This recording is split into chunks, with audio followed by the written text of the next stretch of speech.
In this video, we will create a cut list within the design to manufacturing software, which is used in production with nVent's panel shop automation machine, the nCut.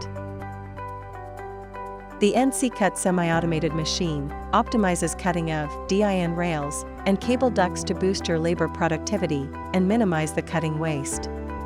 Take control and get the automated edge by importing your already created mounting panel layout drawings into the machine software. The nCut provides a simplified cut list and guides you through the cuts with ease.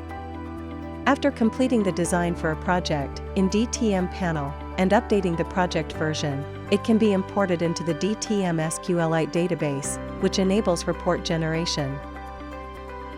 Choosing an output type of nCut, the output will be generated in the configured destination folder as a CSV file containing the relevant information for the devices and their cutting information.